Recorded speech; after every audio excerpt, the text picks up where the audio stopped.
അമ്മേ ശരണം ദേവീ ശരണം. മഹോത്സവ ദിവസമായ ഇന്ന് രാത്രി 10 മണിക്ക് വസ്ത്രാക്ഷേപം ഉണ്ടായിരിക്കുന്നതാണ്. വസ്ത്രാക്ഷേപം എന്ന ബാലെ ഉണ്ടായിരിക്കുന്നതാണ്. എന്റെ ദൈവമേ, 10 ദിവസം അമ്പലത്തിലെ ഉത്സവം തുടങ്ങിയിട്ട് കണ്ണടച്ചു തുടങ്ങിയപ്പോ ഉത്സവം തീർന്ന് ഇന്ന് 10 മണിക്ക് ബാലുണ്ടോന്ന് പോണെന്ന് വിചാരിച്ചിട്ട് നടക്കണില്ല. എങ്ങനെ പോവാനാ? അങ്ങേരോട്ട് പോകയില്ല, എന്നോട്ട് വിടിയയില്ല. എടാ മണിക്കുട്ട, ഞാൻ കണ്ടായിരുന്നു ആ താലം പോയപ്പോ നീ പെണ്ണുങ്ങളുടെ ഇടയിൽ കിടന്ന് വിരകണത്. നിങ്ങൾക്ക് ഉത്സവത്തിന് പോയായിരുന്നാ? ഞാൻ പോയിട്ടില്ലെന്നേ.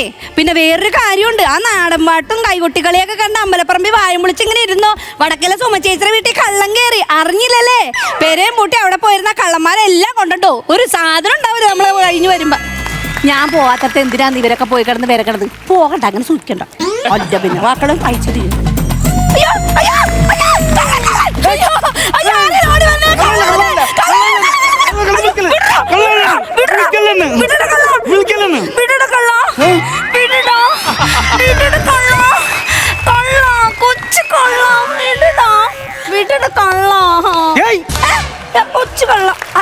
അല്ല നിങ്ങളായിരുന്നാ?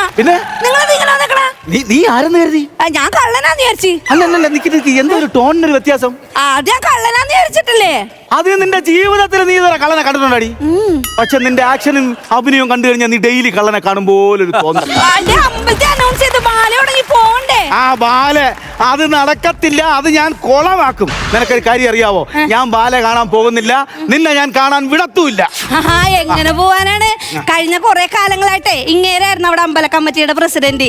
ഉള്ളാണ്ട കള്ളത്തരം മുഴുവൻ കാണിച്ചിട്ട് ഇങ്ങനെ ചവിട്ടി പുറത്താക്കി. വേറൊന്നുമല്ല, കൊമ്പനാനേനെ കൊണ്ടുവന്ന കണക്കെഴുതാൻ പറഞ്ഞപ്പോഴേ 9 ആനേനെ കൊണ്ടുവന്ന കണക്കെഴുതി വെച്ച് ആ കള്ളത്തരത്തിന് പുറത്താക്കി. എന്തായിരുന്നു പ്രസിഡന്റ് ആണെന്നുള്ള പാപമായിരുന്നല്ലോ ഒരു അമ്പല കമ്മിറ്റി പ്രസിഡന്റ് ആയപ്പോ. അവിടെ ഇനി അടുത്ത പ്രാവശ്യം ഉത്സവം ഉണ്ടെന്നുണ്ടെങ്കിൽ ഈ ഞാൻ തന്നെ ആയിരിക്കും പ്രസിഡന്റ്. ഞാൻ പ്രസിഡന്റ് ആയിരുന്നപ്പോഴേ അവിടെ പരിഷ്കാരം കൊണ്ടുവന്നു. പരിഷ്കാരം ശരിയാണ്, ഭയങ്കര വലിയ പരിഷ്കാരം കൊണ്ടുവന്നു. വേറൊന്നുമല്ല, കാണിക്ക വഞ്ചിക്ക് വരാൻ QR കോഡ് കൊണ്ടേ വെച്ചേക്കണം. ഇപ്പോഴത്തെ കാലത്ത് ആരെങ്കിലും ചില്ലറ ഉണ്ടോ? അത് പോട്ട് പൈസ ഉണ്ടോ? എല്ലാരും അക്കൗണ്ടിലല്ലേ, അതുകൊണ്ടല്ലേ ഞാൻ QR കോഡ് കൊണ്ടുവച്ചത്. ഇങ്ങനെ QR കോഡ് കൊണ്ടേ വെച്ച് നാട്ടുകാർ മുഴുവനും വന്ന് സ്കാൻ ചെയ്ത് എന്റെ കാശ് മുഴുവൻ പോയത് എങ്ങോടാ? കീടമണിയുടെ അക്കൗണ്ടിലോട്ട്. എന്റെ അച്ഛൻ 5 പൈസ കിട്ടുന്നത് നിനക്കെന്താടി ഇത്ര കൊശപ്പം? ഭയങ്കര കുശുബ് തന്നെയല്ലേ നീ. എങ്ങനെ ഇവിടെ തലകുത്തി മറിഞ്ഞാലും നിന്നെ ഉത്സവം കാണാൻ ഞാൻ വിടത്തില്ല. നില്ല ഇതെന്താ ഇത്? നല്ല ഭംഗിയില്ലേ? ഇപ്പോഴാണ് ശരിക്കും ഒരു തയ്യക്കാരത്തിന്റെ ഭർത്താവായത്. ഞാൻ എനിക്ക് വെളിയിറങ്ങി നടക്കാൻ പറ്റുന്ന ആൾക്കാരെന്തെല്ലാം പറയണെന്നറിയാം. എന്താ പറയാ? എന്തോ ഇതെന്തോ കോലം എന്തോ ഇത്? ചേട്ടൻ നിങ്ങളാണ് എന്നോട് കളർഫുൾ ആയിട്ട് തുണി തയ്ച്ചു തന്നോന്ന് പറഞ്ഞത്. അതിന് കളർഫുൾ ഡ്രസ് അല്ലേ ഇത്? നിങ്ങൾ ഈ തയ്ക്കാനുള്ള തുണി കൊണ്ടുവന്നാ? ഇങ്ങോട്ട് നോക്ക്, ഇത് രമേശൻ ചേട്ടന്റെ ഷർട്ടിന്റെ, ഇത് സുധി ചേട്ടന്റെ, ഇത് മറ്റേ ശ്യാമേട്ടന്റെ, ഇത് ചന്ദ്രൻ ചേട്ടന്റെ. ഇതൊക്കെ അയ്യോ ഇത് ആരുടെ ആയിരുന്നാവോ? ഏത് വടക്കിലെ കൊച്ചിന്റെ ആയിരുന്നു? അപ്പൊ ഈ പോക്കറ്റ് ഇത് സുമിയുടെ ബ്ലൗസിനുള്ളിൽ എടുത്ത് തയ്ച്ചതാ. സുമീര ബ്ലൗസിന്റെ ബാലൻസ് പോക്കറ്റില്. ഞാൻ വെളിയിൽ കൂടെ ഇറങ്ങി നടന്നപ്പോ സുമീര ഭർത്താവ് എന്റെ അടുത്ത് ചോദിക്കുക, സുമി നീ പോക്കറ്റിലാക്കിയോടെ? നീയാണ് ഇതിന് മൊത്തം അമ്പലത്തിൽ പരിപാടി തുടങ്ങുന്നത്, നമുക്ക് പോകാം. ആൾക്കാർ വെളിയിറങ്ങി നടക്കാൻ തമ്മിൽ ഞാൻ അങ്ങനെ പോയി തിയേറ്ററിലൊക്കെ പണ്ട് ഇന്റർവെല് സമയത്തിരുന്ന് വിളിക്കും പോലെ എടാ പീസേ കട്ട് പീസേന്ന് എന്നെ വിളിക്കുന്നു. ചേട്ടാ നീയാണ് ഇതിന് മൊത്തം കാരണക്കാരൻ. എനിക്ക് അമ്പലത്തിൽ പരിപാടിക്ക് പോകണമെന്ന്. ഇല്ല വിടത്തില്ല ചേട്ടാ. അമ്പലത്തിലാ നിങ്ങൾ പരിപാടിക്ക് കൊണ്ടുപോകല? നിങ്ങൾ വേറെ എന്നെ എവിടെയെങ്കിലും കൊണ്ടുപോകണ്ടേ? എവിടെയെങ്കിലും ഒന്ന് കൊണ്ടുപോകും ചേട്ടാ. എന്തോ ഒരു പരിപാടി നാട്ടിൽ നടക്കണത്. ദൈവമേ, ഒരിടത്തും കൊണ്ടുപോകണില്ല. കൊണ്ടുപോകണില്ല. എടി കഴിഞ്ഞ ആഴ്ച ഞാൻ നിന്റെ അച്ഛനെയും പിള്ളേരെ എല്ലാരെയും കൂടി ചിൽഡ്രൻസ് പാർക്ക് കൊണ്ടുപോയില്ലേ? ചിൽഡ്രൻസ് പാർക്കിൽ കൊണ്ടുപോയിട്ടില്ലേ? എന്റെ അച്ഛൻ ഭയങ്കര ആശിച്ചാണ് ഊഞ്ഞാലാടാൻ കയറുന്നത്. എന്നിട്ട് നിങ്ങൾ ഇങ്ങോട്ട് അപ്പൊ തന്നെ വിളിച്ചോ? ഊഞ്ഞാലും അടിച്ചില്ലേ എന്റെ അച്ഛനാ?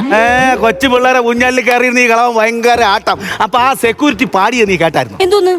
കേക്കണം. താമരക്കിളി പാടുന്നു തെയ്തൈ തകതും, താളിയോലകളാടുന്നു തെയ്തൈ തകതും. രണ്ടാമത്തെ വരി ദേഷ്യത്തിൽ 7 പ്രാവശ്യം പാടി.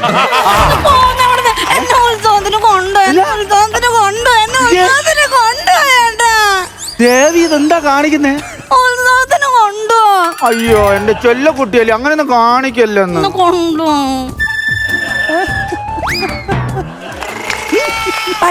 കിഴക്ക് കിഴക്കൊരാന കൊന്തണിഞ്ഞ് നിക്കണ്, ആലവട്ടം വെഞ്ചാമരം താലി പീലി നെറ്റിപ്പട്ടം. എനിക്കറിയാം അമ്പിളി മാമ. എത്ര വയസ്സുണ്ടല്ലേ എനക്ക്? 34. എന്നിട്ടാണ് ഈ മുതുക്ക് കൂത്താട്ടം ഇവിടെ കിടന്ന് ആടുന്നത്. അമ്മച്ചി എടി നീ ഇനി എന്തൊക്കെ ചാടിയിരുന്നാലും ബാല കാണാൻ ഇവിടെ നിന്ന് വിടത്തില്ല. വിടത്തില്ല. ജീവിതം മുഴുവൻ ഈ തയ്ച്ച് തീരെയുള്ളു. ഒരു പരിപാടിക്ക് പോകാൻ പറ്റില്ല, ഒന്നിനും പോകാൻ പറ്റൂല. ഒരു കാര്യം ചെയ്ഞ്ഞു വാ. എന്താന്ന്? എന്തായാലും ഞാൻ ബാല കൂവി കുളമാക്കും. കൂടെ ഒരാളൂടെ ഉള്ളത് നല്ല. നീ പോയി ഡ്രസ് മാറി വാ. അയ്യേ, ഞാനൊന്നും പറ്റില്ല. ഒറ്റക്കങ്ങോട്ട് പോയി കൂവിയാ മതി. പിന്നെ എത്ര നേരം ബാല കാണാൻ പോവാന്ന് പറഞ്ഞാ നീ വാ. അത് ബാല കാണാനല്ല, കൂവാ ഞാൻ പറ്റില്ല. എനിക്ക് നാളെ കല്യാണത്തിന്റെ അവരുടെ തയ്ച്ച് കൊടുക്കാണ്ട് ഞാൻ വന്നില്ല. പറഞ്ഞില്ലല്ലോ. ഞാനൊന്നും പറ്റില്ല. പോ. ഞാൻ എന്തായാലും ഒന്ന് നോക്കട്ടെ. അവിടെ എന്താക്കി? ഒരു സ്ഥലത്ത് കൊണ്ടുപോകൂലാന്ന്. നേരം നമ്മളെ തന്തിയോളയും മിഷീൻ ചവിട്ടി തീരാനാ എന്റെ വിധി. എന്റെ ദൈവമേ, ഞാൻ എന്തുമാത്രം ഇവിടെ കിടന്ന് കഷ്ടപ്പെടേണ്ട. എന്റെ വിളി നീ ഒന്ന് കേൾക്കണില്ലല്ല. എന്തിനു ഭഗവാൻ എന്നോട് ഇങ്ങനെ കാണിക്കണത്?